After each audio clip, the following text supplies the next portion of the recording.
તો hello YouTube family, કેમ છો બધા મજામાં છો? અમે આવ્યા હતા ફરીવાર ખારમાં ભેહું સારવા, એટલે કે વરસાદી પણ આવતો હતો, એટલે તમને બીજું બધું બતાવું આગળ.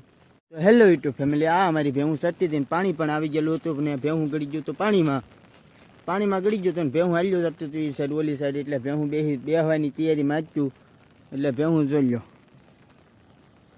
પાણી પણ વળતું હતું, એટલે આવેલું નહોતું વળતું હતું. જો એક ભેંસ તો બેસી ગઈ, હવે બીજું પણ જાય છે વાહ વાય.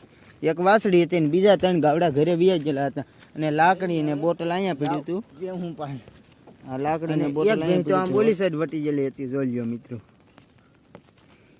ને પાણી જાતું એટલે હું તમને બતાવું, અમને પાણી વળતું હતું એટલે જાવગમાં હતું, ને ભેહું ઓલી સાઈડ વટવાની તૈયારી કરે છે. ભેહું 2 વટી ગઈ ને 2 બીજી વટવાની તૈયારીમાં છે. આ જુઓ મિત્રો, પાણી વળતું છે ને માછલાય પણ છે, જોઈ લો તમે. આ બધા ડબકા મારી માછલા ને વરસાદને શરૂ છે, લેપટાઈ જાય છે. જુઓ મિત્રો, આવી રીતનું કંઈક પાણી જાય છે, ધીમે ધીમે ને હું પણ ગારામાં ફસાઈ ગયો. જો આવો ગારો હતો. તો આ વિડીયો તમને સારો લાગ્યો હોય તો લાઈક સબસ્ક્રાઈબ કરી દેજો. મળીએ બીજા વિડીયોમાં.